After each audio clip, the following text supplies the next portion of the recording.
Hello. Oh, it feels so good to be back. Mark's had to leave the studio briefly, which is kind of classic. Weird. I have no idea what the hell's going on. He's helping right some now. men in a high-vis uniform, but we're back. It feels so good.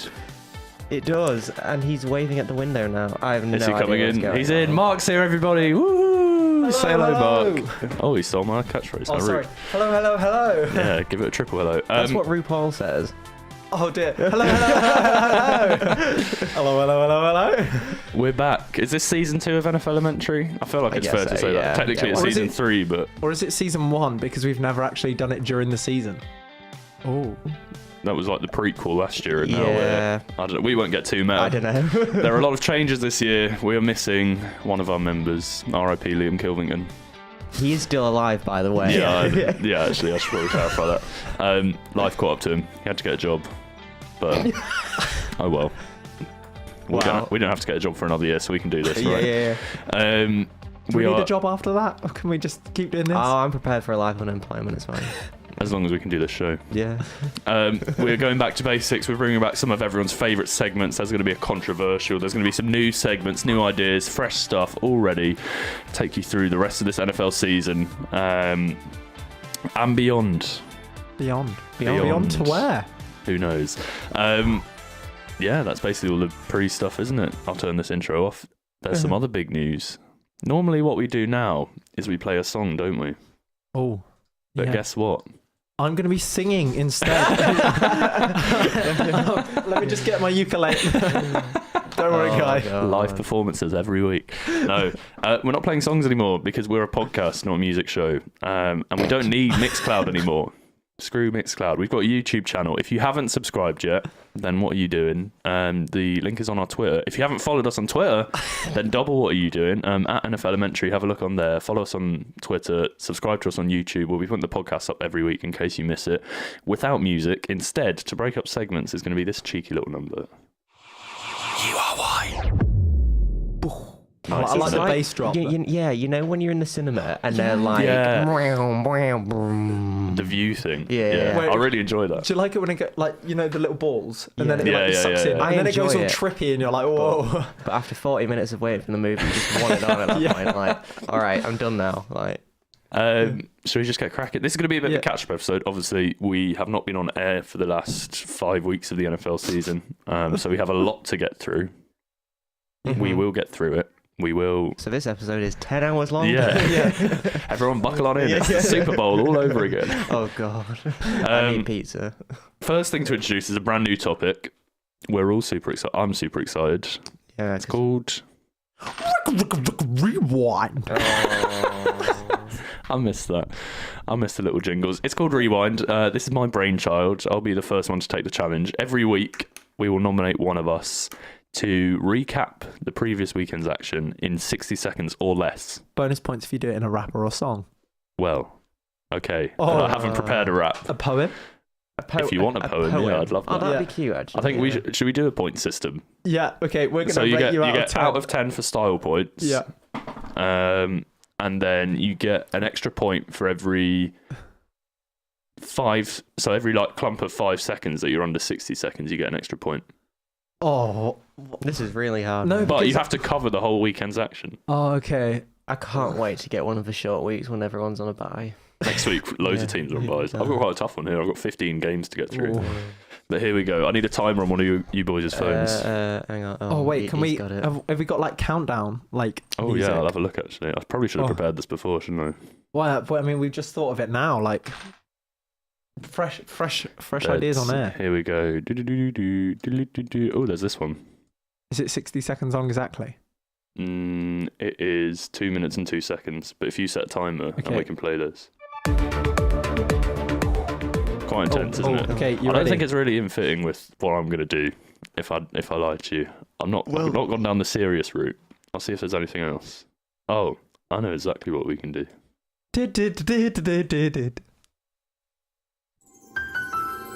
Oh my God. Yeah, bro, okay. Right. Hang on, how long is? Yeah, it's 2 minutes. Ready?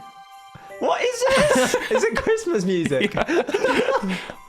So the previous week in on your NFL. marks, Give me a get 3, 2, set. 1. On your marks, get set, go. Right, first up, Carolina lost to the Redskins. Wrong, Rivera. That's what I'm calling that game. Philly beating New York Giants. Saquonderful. He is insane. Indianapolis losing to the Jets. Bad luck. You failed by your supporting cast. Pittsburgh beating Cincinnati. AB84 showing up when it matters. Chargers beating Cleveland. Gordon is finally a top 5 running back. Buffalo beating Houston. Nathan Peterman is going for the record of the worst quarterback in the history of the game. Chicago losing to Miami. It's Brocktober, baby. Here we go. Arizona losing to Minnesota. Captain Kirk on fire. Tampa beating Atlanta. Did you know Mark Evans is quite good? Seattle beating Oakland 27-3. John Grew done. That's what I say. Rams beating Denver. Mean Girlies, they're back in action. Jacksonville losing to Dallas. Every Dak has its day. Baltimore losing Tennessee. It's sacrilege in Tennessee, everybody. There were 11 sacks that game. 28% of Tennessee's offensive snaps were sacks. Finally, we've got Kansas losing to New England 40-43. Mahomes is good, but he's no Brady or Cam.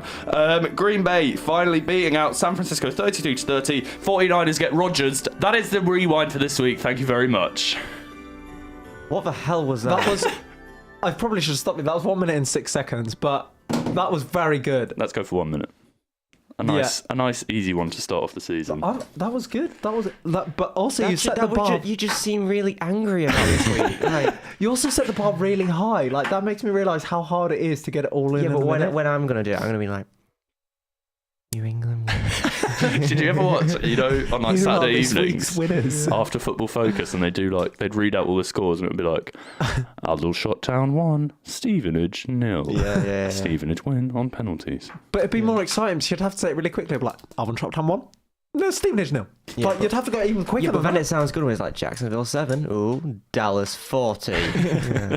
Oh, right. What was my rating out of 10? Do you know what? When I ran that through last night, I did it in 25 seconds. Really? How? That's because I was only saying like my little phrases. I didn't say the scores. Oh, all right. But I felt like I had to say the scores. Yeah. Well, I suppose we can't give him a perfect score because otherwise there's no point. Should we go for the standard 7? 7? Yeah, we'll go with 7. Yeah. Yeah. Well, it means that like if ours is trash next week, you just give us a 4. But like, I would give that an 8 personally. No, 7. when someone does Rap God too. Someone in Dallas beating Jags. 7 out of 10. 7 out of 10. Let's go. Disappointing, but okay. Well, you've got to set the bar somewhere. If anyone's got any questions about what happened last week and wants me to recap them again, just now. Yeah, just send us in a message, uri.org.uk, or send us a text 07851 101 313. If you want to get in touch at any point during the show, we always love fan interaction on this show. Or you can listen on YouTube at 0.5 speed. I'm going to do that. Or listen at 2 speed if you're crazy. Oh dear. Make it a mad 30 seconds. Yeah. That was that segment. What was that segment? Is it? You are why. Wow, Mark, you already ruined the new system. Gosh. Oh dear, sorry guys. It's all right. What are you going to say? Is it time for a song? No. There's no songs You really anymore. want to crack out the ukulele, don't you? I might actually learn to play. No, I won't learn to play ukulele. I don't have time for that.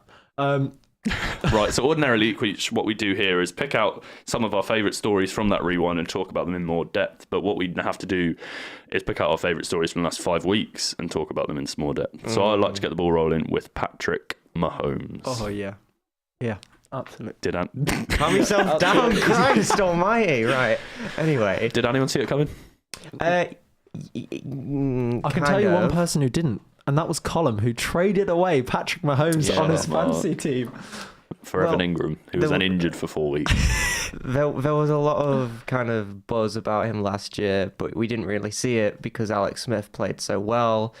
I think the thing I didn't see coming, which made a lot of sense, is the way that they completely changed their whole playbook. Yeah. And it looks nothing like anything else that's going on right now, which is part of the reason why Mahomes is playing so well, because he's playing in a system he played in at college, thrived in, and is now thriving here too. They may have lost one game, but they still scored 40 points. And that was against the Patriots, let's be honest. They are the comeback kings. It wasn't a comeback, but they're very hard to beat. Well, they held it off. They held it off. I mean, especially Kansas City outscored them 31 points to 14 or something in the second half. Yeah. It was insane. Yeah. So it's kind of like a blueprint for how to train up your rookie quarterback and make him good. So Andy Reid obviously spent the first round pick on him, so he got a good one. And then throughout last season, he was actually implementing in practice this new playbook that he was going to use on Mahomes, even though the Chiefs went to the playoffs and arguably had a legitimate shot at the Super Bowl, if not the AFC title game,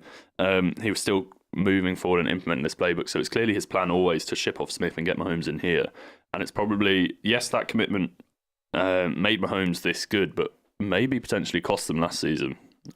If they'd if they'd spent that first round pick on an edge rusher or some kind of defensive presence, what would the situation have been? But then at the same time, Mahomes is here now for the next 15 years. An edge rusher might be here for the next 5. True. So Andy Reid is, like, in my mind, the best head coach to have never won a Super Bowl. He's just so good. Was there like, that's controversial? No, he's just so good. And I mean, before he was in Kansas City, he used to be good in the playoffs too.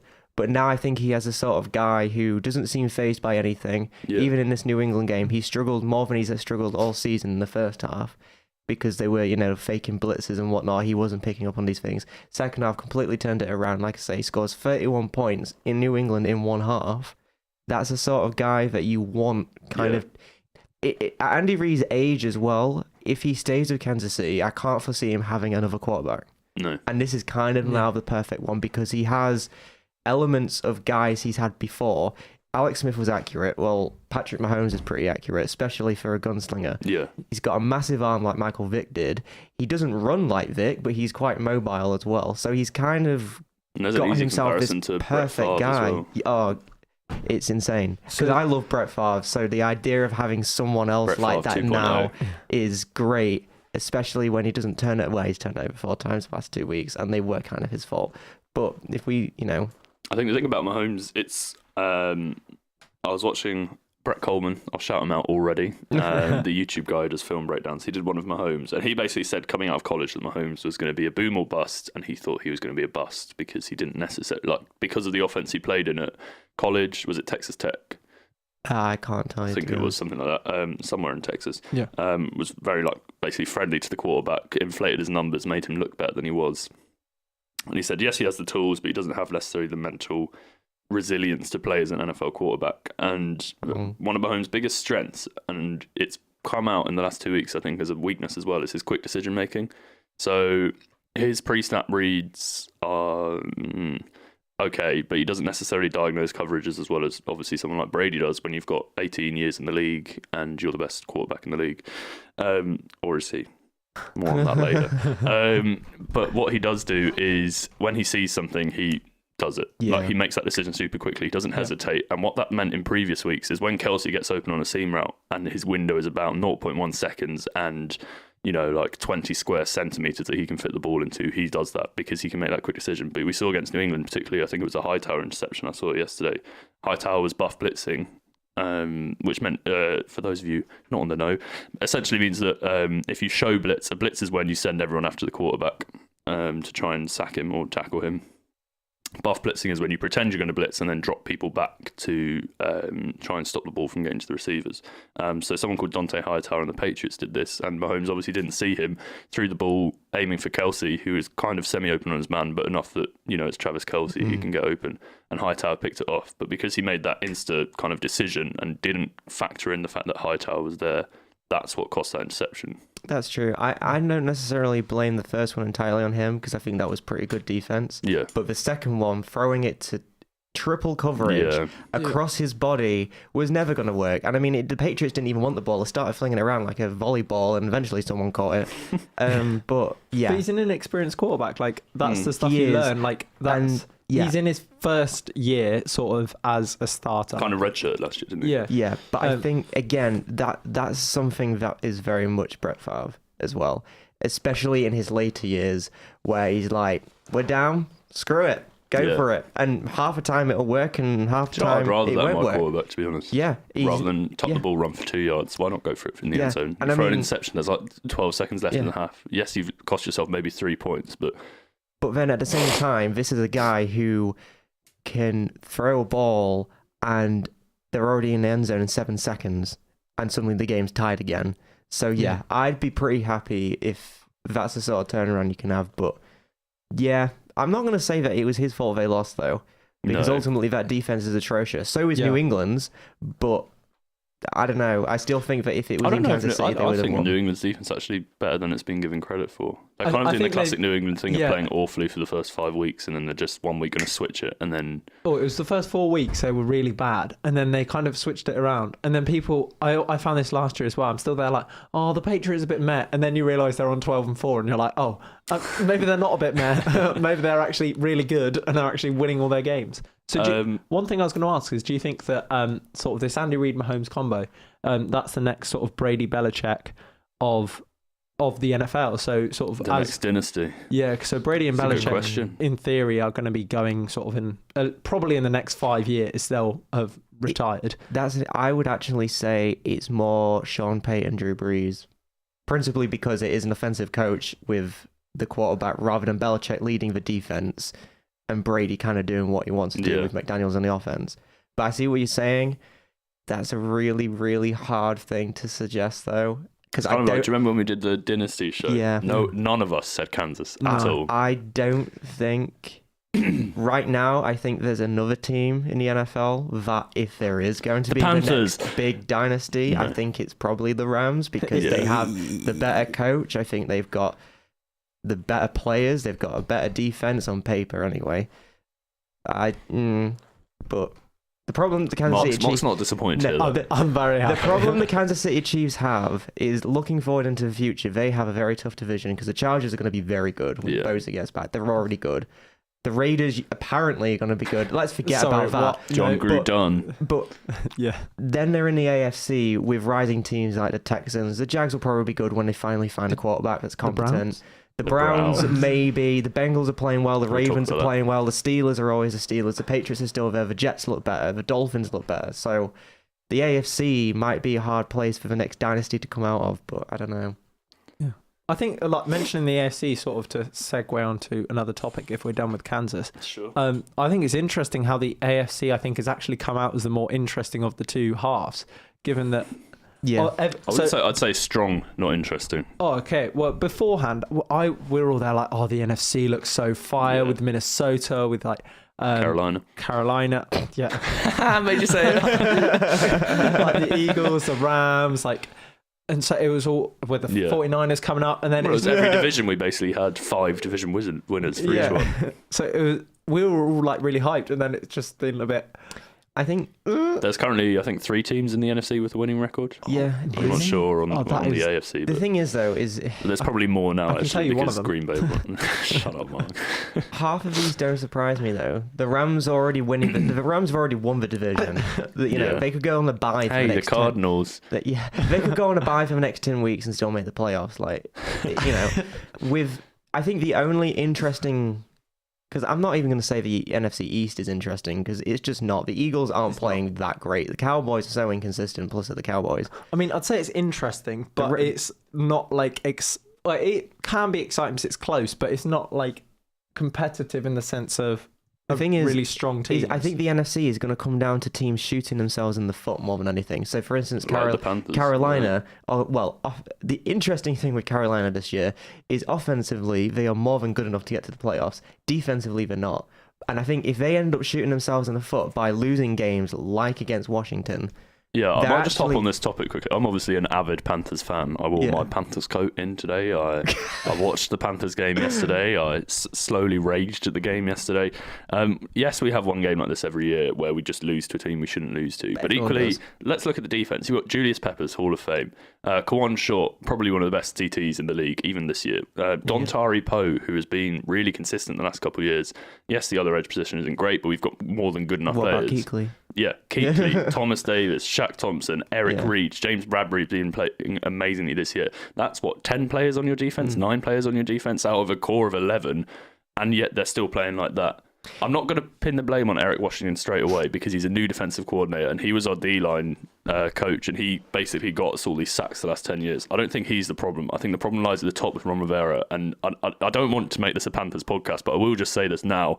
I've been saying for a long time Ron Rivera was the problem.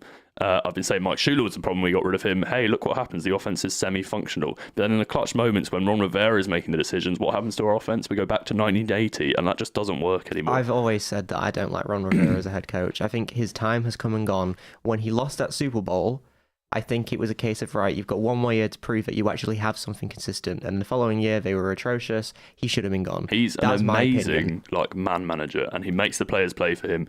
But his rear end has been covered by Cam Newton for far too many years. Absolutely.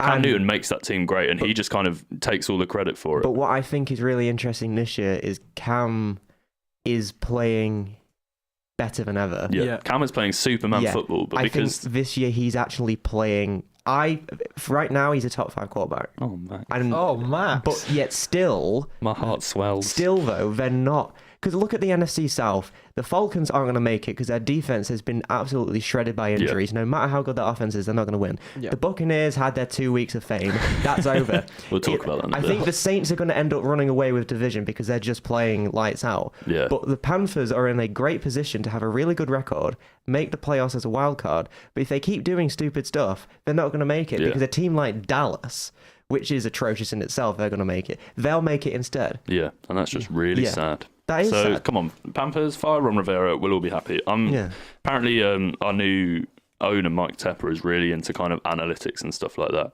And if you're into analytics, you know that in 4th on inches from like the 49-yard line, you go for it. With Cam Newton as your quarterback, you could quarterback sneak for probably 20 yards with that guy. My concern is Ron Rivera becomes the next Marvin Lewis, though, and he just hangs around forever, and no one really knows why. Please don't say that. In 15 years' time, we might have a good season. Maybe. Will Cam Newton still be there? I really hope so. I was talking to Max about this. If you're obviously a very avid Rams fan. Yeah. And you're kind of you're a very avid Bucks fan. Yeah. Is there any player on your team that if they move to another team, like Gurley, for example, if Gurley got traded to the Jets, would you start supporting the Jets? No. Okay, what about you? Who's your favourite player on the Bucks? It'd probably have to be like Evans. If Mike Evans or Gerald McCoy. all right. If Gerald McCoy got traded, would you start? No, I would support Gerald McCoy's new team because I support Gerald McCoy, but the Bucks are still my team. It's a bit like how I like the Broncos just because Case Keenum's there. Like, there's no other reason other than Case Keenum's Yeah, but it makes no sense because Case Keenum is atrocious. Hey, I think he's all right. He's a lovely man. Oh, God's sake. Mark, that's not the When John line of defense. Elway finally takes off whatever blinding glasses he has and realizes Vance Joseph, Case Keenum, this combination is just atrocious. I think the problem isn't John Elway's glasses; it's John Elway as a talent evaluator. No, what John Elway's problem is John Elway thinks that everyone should be as good as John Elway, but the reality is John Elway is like top 3. And no one is ever going to be as good as John Elway. The other problem is Vance Joseph is a diabolical head coach and should never have got that job. Vance Joseph is just happy to be there. But yeah, it suits Case Keenum perfectly. He's just happy to be wherever he is. He's like, I'm just glad. But now he's on the hot seat. By the way, the Broncos are 2-4, and the Dolphins are 4-2. So if anything, the Dolphins have won with the whole Vance Joseph thing. Yeah. Vance Joseph was the defensive coordinator for the Dolphins before he went to Denver. And then he got absolutely screwed in the playoffs by the Steelers on his way to Denver. So, Should we talk about some rookie quarterbacks? Yes. Go for it. So I'd like to commence this section with a public apology to Baker Mayfield. Oh, yeah. Yeah, we go. It may be known that during the draft process, I incorrectly labelled him Faker Mayfield in regards to some of his more arrogant comments. Not only has he backed them up, he's probably become one of my favourite rookie quarterbacks out of this class. It's just so nice to see how he's elevated the Browns. Do you know what? I think I said this to both of you. My favourite Baker moment from this season was when they beat the Ravens 2 weeks ago. Yeah. And the camera cut to Hugh Jackson, and he looked like he just lost 10p and found £100. The man was so happy, and he was jumping for joy. And then it cut to Baker Mayfield, and he had his hat on, and he had his cool Browns uniform they have on, where it's all black and then the orange letters. And he just had his arms crossed like this, and he was just chewing some gum, and he was just kind of standing there. And I was like, that's a man who's not happy when his team has to go to overtime when their defense has held the other team to 9 points. That's a man who's not happy with mediocrity. That's a man who's not happy with the Browns scraping to a kind of 7-9 record this year and not making it to the playoffs. That's a man 9-7. That's a man who's not going to be happy until he takes the Browns to the Super Bowl and wins it for Cleveland. I love the guy, man. The thing is, firstly, Cleveland's schedule gets so hard from this point now that they probably won all the games they're going to win. It's that hard. They got the Panthers up, mate. I'm sorry, but I don't care how good we think. I love Baker Mayfield, but this week's loss was on him because he wasn't good. And the problem, I think, then comes down to the fact that it is clear that Baker Mayfield is in one mindset and Hugh Jackson is in another. Hugh Jackson didn't want Mayfield to be out there. He wanted Tyrod Taylor to be out there to buy him more time, to get the team semi-good, so when Mayfield does come in, oh, look at this is all my fault. It's not. Yeah. Hugh Jackson needs to go. Yeah. I've been saying this for years. I have tried to defend him because I said, give him a season with talent. They give him talent, and they, in their first 5 games, they go to overtime 3 times. Yeah. That comes down to, I've always said this, when you're like, yes, you can talk about the players and the individual players and their value, but if you look at the facts, a team that takes another team to overtime, that shows that the two teams are evenly matched, right? Yeah. And there's something holding one of them back. And if the Browns keep losing those overtime games or losing those close games, that comes down to coaching or that comes down to execution. And I look at Baker's execution. Yes, he was pretty rubbish against the Chargers, but in all the other games, he's been the only reason that they're anywhere close to it. So it must come down to the coaching. Hugh Jackson is an atrocious coach and needs to go back to college football, if that high school football, I would say, and maybe learn how to be a coach with some degree of success. And then maybe he can get a job as a tight ends coach for the Florida Gators or something, and then maybe he'll succeed. But he's not an NFL head coach. I think the thing is, because obviously their first few games were pretty close. They should have beaten Pittsburgh. Yeah. They should have beaten New Orleans. Yeah. And they should, but they did beat the Raiders. And I'm not usually one to kind of have a go at the refs because they do it all the time. But the Cleveland Browns beat the Raiders. The Raiders should be winless right now. And the Browns should be what? 4-1? Yeah. And they're 2-3-1. I mean, 4-1 is a lot different. It's big momentum, but you're leading the AFC North. You and the Bengals. I will say though that the Tyrod Taylor experiment did not work. No. He was not good. I'm pretty sure, well, I don't know this for sure, but it seemed like he got more yards on the ground than he did. I think he did. Who started Tyrod as their fantasy quarterback, Mark? I can't remember. That might have been me. My quarterback situation is so dire. Like, because I had Russell Wilson, who just wasn't really performing in terms of numbers. Like, you can argue he was doing all right, but Russell Wilson is now on my bench, sitting very happily I've now with got 20 Andy points Dalton, a week. so I'm actually... Andy Dalton's... I had him before I saw you dropped Wilson, and I was like, yoink. I'm not too miffed. Like, I would have traded Russell Wilson for Andy Dalton. Like, wow. That's actually the place I was in. That's the sound Would of a broken you trade man. him for Nathan Peterman? No. Should we talk about Nathan Peterman? I tell you what, Nathan Peterman was fantastic this week. He hit Jonathan Joseph right in stride for the interception. The game-winning touchdown. It was Nathan brilliant. Peterman and the Houston Texans. It was brilliant. I mean, firstly, I didn't realise that Allen had to leave the game, so I was really confused. I was trying to tell you this on Peterman Sunday night, and you just weren't listening to me. I was like, Max, Josh Allen's injured, and you'd be like, And I was like, Max, Josh Allen is injured, he's out of the game, and you were like, I was drunk at this point. Like, I'm not just an idiot. Well, yeah. Wow. Okay. Yeah, I was watching it, and it's like Peterman throws, and I was like, hang on a second. do you know what the best thing was? I saw a tweet from it was called like Buffalo Wire, so it's one of these like news accounts that follows the Buffalo Bills. Apparently, before the first interception that Nathan Peterman threw, the pick 6 to Jonathan Joseph, he got his offense together and he said, "Hey guys, I got this." He's got this. When he says this, I wonder if he meant losing them the game. Yeah. Because that's the only logical conclusion I can draw. No, I then saw another tweet that said Nathan Peterman is on a quest to become the worst quarterback in the history of the game. Yeah. His debut, what happened? Anyone want to refresh me? Wasn't that the 5 picks in The 5 minutes? pick extravaganza, yeah. He then comes in where somehow the Bills have kept it close against the Houston Texans team. And then what happens? He literally throws the game away. Right on cue. To Jonathan Joseph as well, who he's not a bad player, but he's not exactly a shutdown corner, is he? No. It's just brilliant. I wonder if he's colourblind and he saw Jonathan Joseph and he was like, "Oh, it's a comeback route. The receiver's returning to me. He's literally wide open. Let me hit him. Oh, what a throw, Nathan. Why is he going that way? Oh, no, he plays for the other team." Yeah, no, literally. I don't understand. I do not understand. I mean... I also don't understand how Colin Kaepernick... doesn't have a job. Yeah. If Josh Allen is injured, the Bills' 2 quarterbacks are Nathan Peterman and Derek Anderson. And as a Carolina Panthers fan, I can tell you, Derek Anderson is very, very good at standing on the sideline with a hat on his head and a clipboard in his hand, pretending he knows what he's talking about. As soon as Derek Anderson steps on the field of play, something happens. I don't know really what happens, but I can guarantee you 0 yards will be the result of that play. As for Nathan Peterman, we've talked enough about him. Colin Kaepernick's on the bench. Bills, go ahead and sign him. Eric Reed's been signed. No, Let's do you get know who Kaepernick back should in the sign league. Colin Kaepernick? Panthers. Jacksonville. Oh, don't. Oh, yes. Don't do it to me. Oh, yes. Fake Bortles. Fake. How dare you use there is Bortles? nothing fake about him. He's showing us. He is diabolical. There you go, Flake Bortles. He is just flakes. absolutely diabolical. It's difficult to play And with the that best- O-line. No, but the best thing is Jalen Ramsey comes out, like, this guy's trash, this guy's trash, this guy's trash. Do you know who's the trashiest of them all except Eli Manning right now? Blake Bortles. Awful. Blake Bortles is still a top 15 NFL quarterback. Top 15.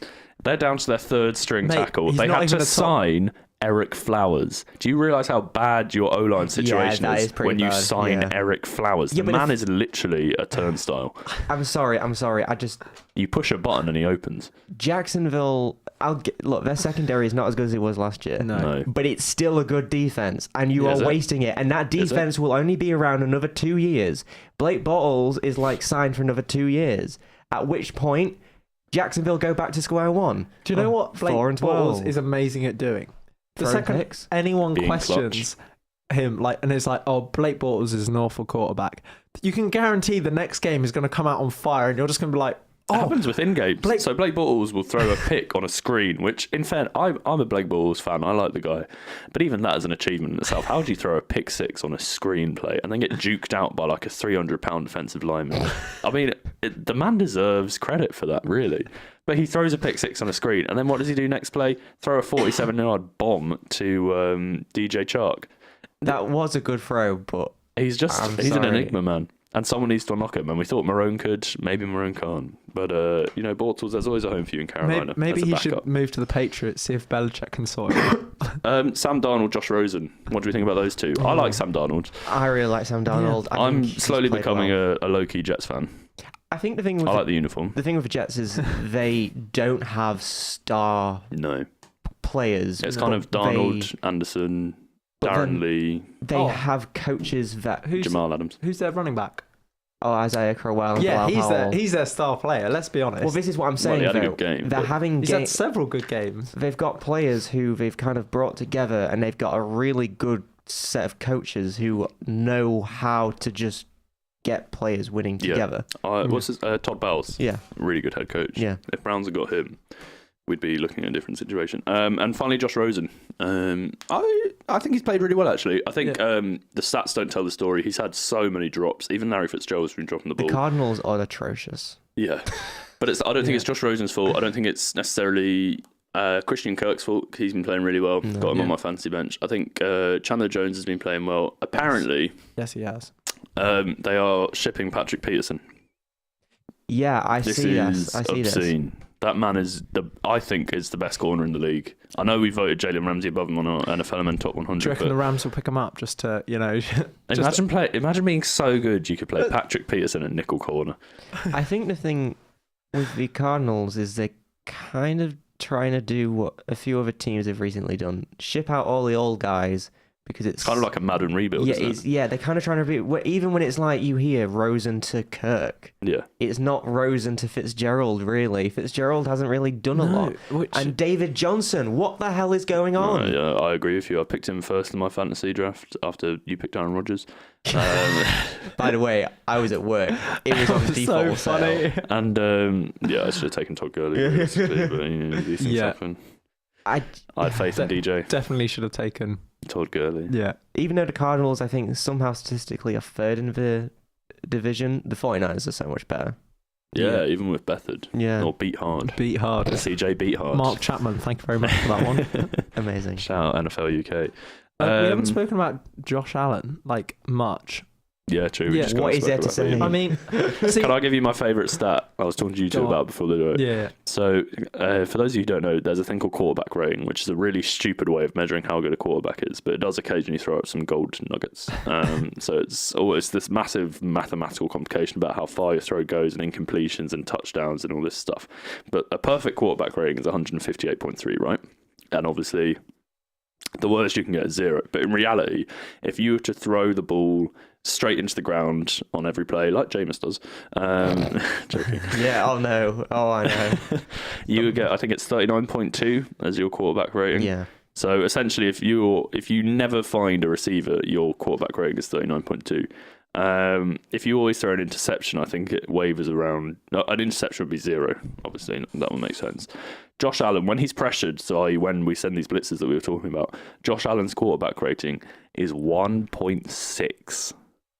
Yeah. 1.6, not 11.6, not 100.6, 1.6. A good quarterback will average like 80 to 100, 90 to 100, we'd say. 1.6. I'll give him this though. When his quote-unquote number one receiver refuses to practice routes with him, I think that might be the problem. We can talk about Kelvin Benjamin all day, man. The problem with Kelvin Benjamin is McDonald's. He needs to get a grip. I don't understand. He complains that Cam Newton isn't accurate. Well, this year clearly is, and you're gone. Yet somehow you think Nathan Peterman, Derek Anderson, or Josh Allen is a better alternative. Clearly not. Yeah. Clearly not. No. I don't understand. I think Shannon Sharp summed it up best when he was like, Nathan Peterman wants to blame Cam Newton. An offensive lineman running routes wants to blame Cam Newton. Did I say Nathan Peterman? I meant Kelvin Benjamin. Sorry. My mistake. I just... Well, I mean, they're all atrocious. Like, at least Josh Allen knows what he is, which is like just a big guy. Like, I rate that. Like, his physicality is insane. Like, you see him lay out and he gets like 10 yards. It's like, what? He'll like lay forwards and get a first down when you're like, there is no way you should be able to reach that. Your body is longer than the pitch. Like, quarterback bias meant he was taken in the first round. He was probably a second or third round kind of guy, a bit of a prospect. But, fair play to him. I think he makes something of it. Hurdling is always cool. We like to see that. You didn't like Josh Allen at first, did you? No, I didn't. You put Mason Rudolph over Josh Allen, Mark, if I remember correctly. I did, but I'm not a complete convert, but I do like the physicality side of it. It's quite fun to watch, but he'll probably get injured and go out for like 2 years. Right. Who is our favourite rookie? Who's our favourite? In Baker general. Mayfield. Oh, you got in there quickly. Straight away, Baker Mayfield. Like, I think it's just really exciting what he's done with the Joe Miners, Browns. Have a guess. Tell me it's not DJ Moore. It's not DJ Moore. No. Favourite rookie. How could he be my favourite? Favourite rookie. No, that's different. I was going favourite rookie QB. Oh, I don't know. Saquon Barkley. Oh, yeah. Really? That's such a Mark pick. Yeah. Saquon hasn't done anything. Oh, no, Saquon has done a lot. Sorry, what? Yeah, he is the Giants' offense. Like, let's be honest, there is nothing else there. Him and Odell at quarterback. I get it. What a combo. I get it and everything. I'm just so sick and tired of the Giants at this point. I don't even... I like Saquon. Derwin James. And he's my pick for defensive rookie of the year. He's been insane for the Chargers. He's been everywhere. They've asked him to do everything, and he's done it. Minka as well has played really well for the Dolphins. They're my boys, my two safeties. I love a good rookie safety. Jamal Adams, Malik Hooker. Seems like it's an inspired pick. Denzel Ward, he's done a lot with the Browns. I like that. Yeah. Although I do think my favorite rookie is probably Lamar Jackson for all those dumb gadget plays they keep doing with him. Like, Lamar Jackson's on the field. I wonder what this will be. Like, why are they doing that? It's kind of demeaning, I think, yeah. It's like, haha, we picked you. You really want to play, and we're going to give you a little taste, but at the end of the day, the job ain't yours. Yeah, It's kind of, I think it's quite rude, actually, to Lamar Jackson to just be like, hey, we picked you in the first round and you're our quarterback of the future, but we're only exclusively going to use you on plays where you're a bit of a joke and you might run for 5 yards. I mean, he has receptions, he has rushes, he's been trying to throw passes. Like, the problem is, as well, as I predicted this would happen anyway, but Flacco has been playing amazingly well because someone lit a fire under him again. What happened the last time they did that? They won the Super Bowl. Not saying they're going to win the Super Bowl. I'm just saying the last time this happened, he had a historic playoff run and won the Super Bowl. So there you go. Right, and our biggest surprise of the season, I'm going to open with Fitzmagic. Don't think anyone saw that coming. No. I was absolutely delighted to see it. Do you know, I became a Fitzmagic convert when, how old is he, 39, 38? He's not quite that old. I think he's probably at least mid-30s. Yeah, a mid-30-year-old man ran a read option play in the end zone against the Saints and scored a touchdown. That was when I knew Fitzmagic was my guy. I enjoyed watching him in the Bucs offense. I don't necessarily think it was anything to do with him. I think it was just, hey, we got a new playbook, let's go crazy. Yeah. But he managed it and he He sailed made the it ship work, yeah. brilliantly. And he wore an awesome costume. Yeah. In that interview, he looks like a pirate. That's why he should play He with looks the like Bucks. Conor McGregor. That's what he I looks think like. the Speaking of, Conor McGregor is a great quarterback. Have you seen that clip? I think the most important thing for me as a fan is that the play calling has been taken away from Dirk Cotter and it's been put in the hands of the defensive coordinator. Mike Smith been fired as well. Yeah, well, I'll get to that bit in a minute. I'm just saying, like, I like defensive play calling. It's a lot more interesting, and they're utilizing what they've got. They know what they've got with Evans. They're stretching the field with Deshaun Jackson like he's done his entire his career. And it's working. Chris Godwin's playing well. Adam Humphries is getting back in there. Cameron Brake got touched on the Cameron other Brake's day. in there. OJ Howard has been playing well. I like it. Defensive line is playing a bit better. It needs some more support. But Mike Smith being fired, hallelujah. The day has come. It's like my Shula moment, isn't it? I don't care how atrocious the defense is for the rest of the year because I just know that it can't be that bad. I think, but in fairness, that bad. like Bucks D-line is probably top 10. Not in terms of how they've been playing, but in terms of just on paper. I'd go and their linebacking secondary is as not well. that bad. And yeah, your linebacker, you've got Levante David, who's a top 5 linebacker, I think. Quan Alexander, who's a top 10 young linebacker he's at least, and he's going to be good. Yeah. And Kendall Beckwith, I really like Kendall Beckwith as well. You know, like they should be. It's kind of like the Panthers situation. They should be playing a lot better than they are. Yeah. And you know, I'm excited to see what happens with that Bucks defense. Well, I'm not because we play you twice a year. This is the thing. I think my big concern now is Jameis. Yeah. Because if he played well against Atlanta, but he still turns I think the ball if over. I'm the Bucks now, I offer Jameis a deal similar to what Ball's got. He's not. I mean, if he wants top tier quarterback money, he will probably get it somewhere else. But I don't know whether that will work out. I don't think he will. I can't The see market him demands play- it. I think what will happen is if I'm the Bucks, I say to him, look, like you're at home here. You're a Florida college boy. We're in Florida. You know, you've got ties here. He's got family, doesn't he? He's got 2 kids. You know, we've supported you through this whole Uber incident. We've supported you through all that. We've supported you for the last 5 years. This is your team. We're going to give you 15 to 20 million a year, which is good money. It's not the top tier quarterback money that you could demand in, say, Jacksonville if he goes there. But what we can give you is the same support structure that you know, the same amazing offense that you know, and we'll give you another 3 years to figure it out. And if you can figure it out after those 3 years, you'll be in the big bucks. And if you can't, fair play, take your chance elsewhere. See, me now selfishly is thinking Deshaun Jackson's older. Mike Evans isn't going to have to stick around on a team that isn't going to be as good as he is. It's like Odell Mike Evans in is the a top Giants. 5 receiver. It's like Odell, except he's not an idiot. Although Mike Evans just signed another deal. He did. Maybe he believes in Jameis. I still don't. But Why have they was it that Fitzpatrick just sort of tailed off? And it's because the Chicago game got out of hand and Fitzpatrick wasn't playing as well. But firstly, Ryan Fitzpatrick is Ryan Fitzpatrick. There's a reason why he's played for 7 different teams. Yeah. And secondly, that defense is so bad that changing quarterback, especially a turnover machine, is not going to help. As it happens, the Bears only put 10 more points on us, and that was it. That's like, thank you, bye. Yeah. And that's the NFL, isn't it? Yeah. Is he One still on band, the team thank you, man. on their bench? Or is Yeah, he... yeah. He's still there because he signed the 1-year deal, which was really important. But he's a good backup to have. yeah, He's a very good backup least. to have. He's like the... don't say it. What? You're gonna say Foles, aren't you? Yeah, I was thinking it's like... And on that note, you are why. Right, it's time for the return of everyone's favourite segment, probably one of my favourite segments. Hit it, Mark. Controversial! No, Max, I don't know if you want to take this one this week, seeing as you were in the camp. Yeah. I was in the camp. Why? That you were thinking, well, I'll say the controversial this week. You can you say want me it. to say it? Yeah, you can All say right. Yeah, it. you say it. Right, in light of Drew Brees breaking the record for NFL passing yards and being one of the greatest players to ever play the game, arguably, controversial, Drew Brees is better than Tom Brady. And if I had a boom sound effect, I'd do it right now, but all I got is this. I'm not going to do that. Mysterious. My heart tells me yes, but my head tells me, of course. All right, let me set out the case for you. The obvious answer to a question like this is look at the rings. So Tom Brady in possession of 5. Let me just hold up my hand like 5. Mark is currently holding up his hand at me. 5. And Drew Brees in possession of only 1, obviously. Tom Brady has also just hit 200 career wins, the winningest quarterback in NFL history, blah, blah, blah. Only blah, the blah. Americans would say winningest. It's such an American term, isn't it? But I am proposing that as an awful way to measure how successful a quarterback is. I agree.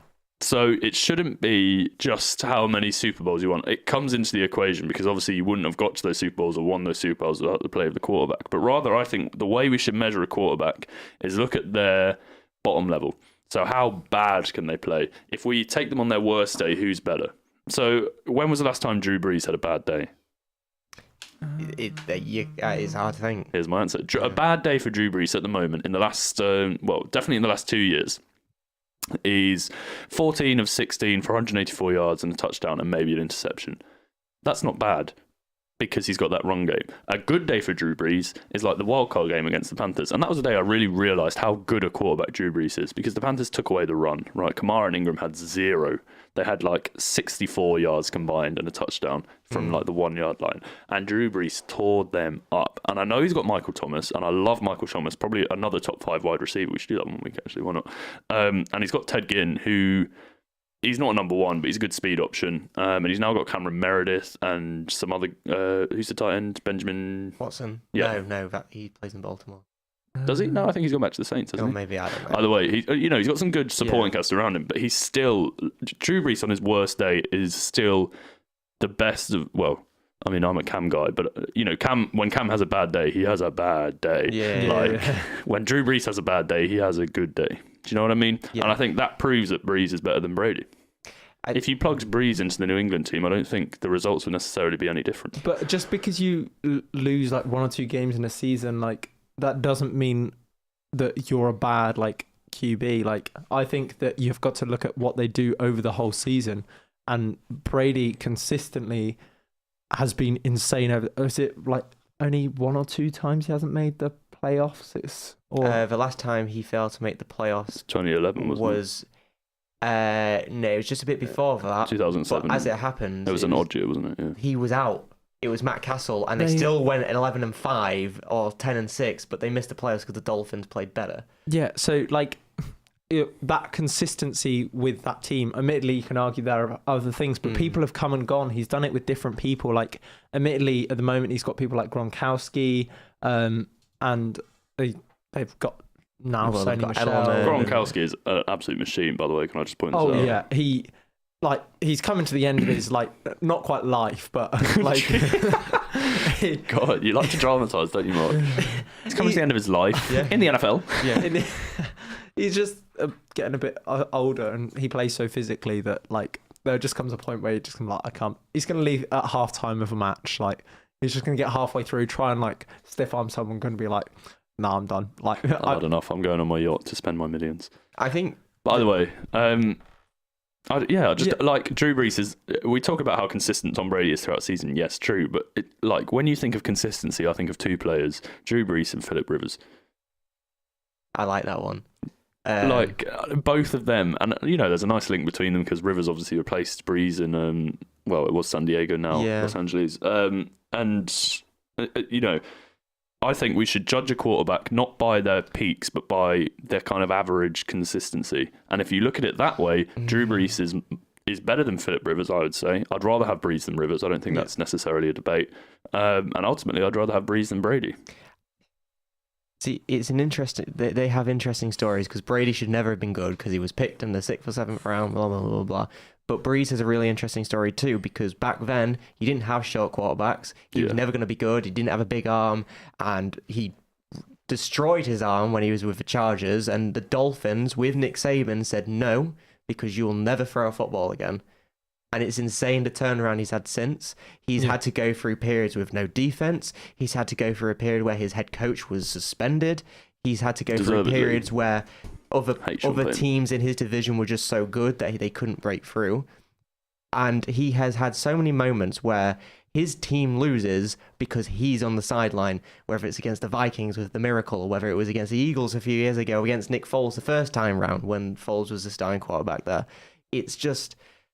At the same time, Brady does things, it's an intangible you can't explain, but he does things in moments where it is impossible for anyone to do those things. He still does it. Even Rodgers physically does things no one else can do.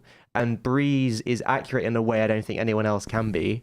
But Brady just does something else, and I don't know what it is. The clutch gene. I think he also does something with his receivers, like Josh Gordon, who was a complete mess before going to the Patriots, and now seems to be almost like a steady I did human see, being. this isn't necessarily relevant, but I saw a funny tweet where it was like, the commentator during the New England game said, Brady now trusts Josh Gordon to go up for these jump balls, and the tweet was like, Brady now trusts Josh Gordon to go up for jump balls is an interesting way of saying Brady underthrew that pass and Josh Gordon had to make up for it. Yeah. It's Brady. I don't know. They're just both really good. I think I agree that measuring talent based on rings is absurd, especially in this game where it does not come down to one player. And again, John Elway was really good, and he didn't win a Super Bowl until his last 2 years when he won them back to back, and then he retired. Had he not done that, would we be saying, oh, Elway wasn't really that good? Because Elway, as far as I'm concerned, is number 3. Even with or without those rings, he'd still be top 10. Who's top 2, just out of interest? Brady and Montana. And then you've got Elway, and then discussion starts to fall apart. Rodgers, Young, Vic. Vic is not top 10, and Rodgers is just not 4. Camp. It's just not even close. But I heard it. I'm going to choose to ignore it.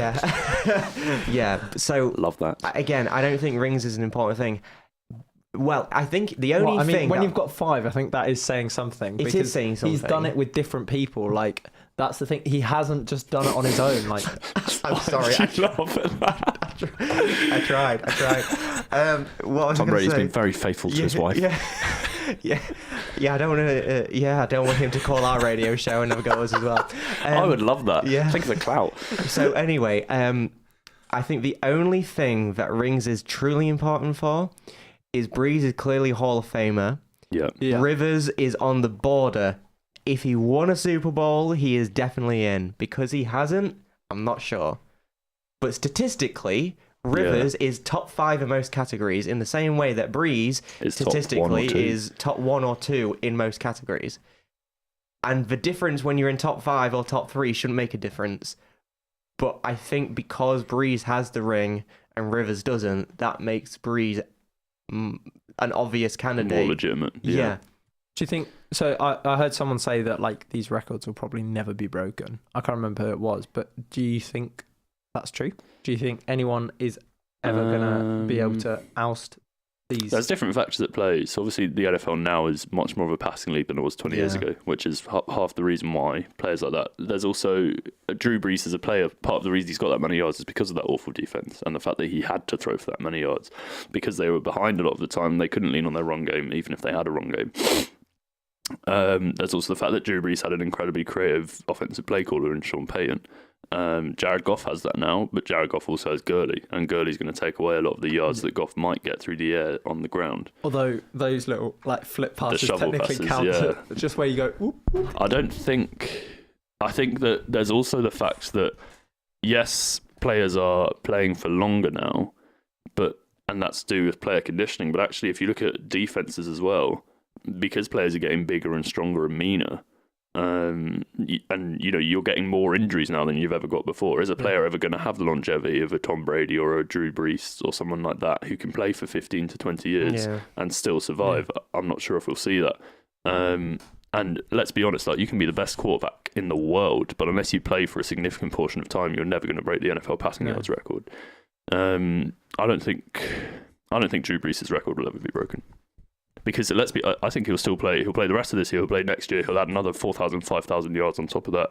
Hit 80,000. Do you reckon he'll go for 100? Who can beat that? This is the thing, though. It's the same with Brady. Why retire because of your age? He's still playing good. He still wants it. And the thing, it's like, because it's interesting, because obviously he's just broken Peyton Manning's record, who had to retire because his body was so broken down. Yeah. But then the interesting thing there is he was once told he would never be able to throw a ball again. And then he broke these records, but then like 4 years later, it caught up with him. With Drew Brees, this happened, 13 years ago, 14 years ago now? I don't quite understand how it's happening, but it's still happening. And because this is the thing, last year, there was like, Brees will only play one more year.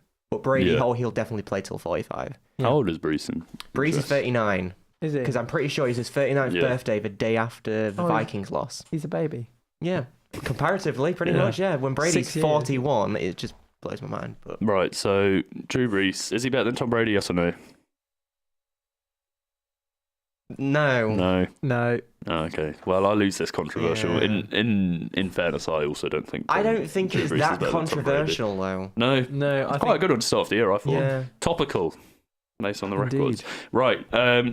Oh, guys, we completely forgot to do previews. What are we going to do? All this weekend's action is coming up, and we've got no way of previewing it. Hang on. God's Someone ding the sake. bell. We've got a show on Thursdays now. I'm so glad the bell's still there. Hooray. Yeah, no, it's Where's survived. the duck gone? I don't Is know. I that- can't Oh, Oh, find the duck's it. there. The duck's there. Duck's there. No, it's Duck's fine. still The duck's alive. there. Yeah, we're back on Thursday, 9 a.m. NFL Elementary 2.0, which is essentially just our way of making sure we can get 2 shows a week. So this is, going forward, this is going to be our review show. So stuff like Rewind will remain, as long as you guys are happy for it too. we'll go into more depth in terms of individual games as Yeah. opposed to just 5 weeks of generally a season. stating the entire season. And on Thursdays will be our preview show. So we'll look ahead at the weekend's action. We'll have a prediction segment coming up. Mark, get thinking of your jingle. We'll have a little fantasy segment. Think of another jingle for that. Oh no. And also, I think Thursdays we'll have a bit more time to do kind of just general topic-based discussions. But yeah, any final thoughts? We've nailed the timing almost a little bit too well because we've got about 2 minutes left. 2 minutes left. Anything we're really looking forward to over the next 2 days Oh, 2 days. from the NFL world, Oh. not just in your general lives. Not really Well, there's anything to there's look forward wavering to. on fantasy tomorrow. You guys. Oh looking yeah, out for any anyone? good shouts, Mark? Go on. What? No, I don't From know. the fantasy expert. I'm not the I've got a fantasy couple. expert. Naheem Hines from the Colts and Marlon Mack are both available in our league. Mark, I'm telling this to you because you need the help, quite frankly. I need all the um, help I can get. Interestingly, where am I being placed? Because I haven't once. I'm looked at pretty this sure you're fantasy. above Mark in the standings. Can I tell you something? I have not once looked at the fantasy this year because I just completely I forgot think about you've it. got someone who's inactive on your team. Probably. I recommend, yeah. I recommend you. Oh remove- no, because I drafted Tyler Eifert, who is injured yet again. Yeah, Um, it could be worse. You could have drafted Dez. Dez is Yeah. currently an active player in our league. Oh. Although Does not someone in, still not on the have rim. him? Yeah, on their bench. Some players in the league just don't look at their team. It kind of winds me up. I feel like I'm being. Has anyone picked up Keira Santos yet? No, but Mark, this is where you're losing. You Yeah. shouldn't be looking at kickers. You should be looking at receivers and running backs, Do you and know- maybe look at getting a half decent quarterback. I've Do noticed. you reckon I can just stick more kickers in and have a team No. of kickers instead of a wide I've receiver? noticed as well on the weekly pick'em, every week without fail, you pick the Browns. When are you going to give it a rest? Don't you want to win? That's so true. I mean, it's like what I do with the Panthers, but I actually support the Panthers. I always pick the Rams, and that's Are going you really kidding me? well. I always bet against the Bucks. Right, we've got 24 seconds left. Thank you all very much for listening. I've loved coming back on the radio. Yeah. It's been well worth the wait. Like I said, we'll be back again on Thursday for our preview show. 9 a.m. 9 a.m. Actually, yeah, that's a good point. It's slightly earlier time, so make sure you set your alarms for it. Get up nice and early, or just wait and listen back to it on YouTube at NFLementary on Twitter. Thank you all very much for listening, and goodbye. Goodbye.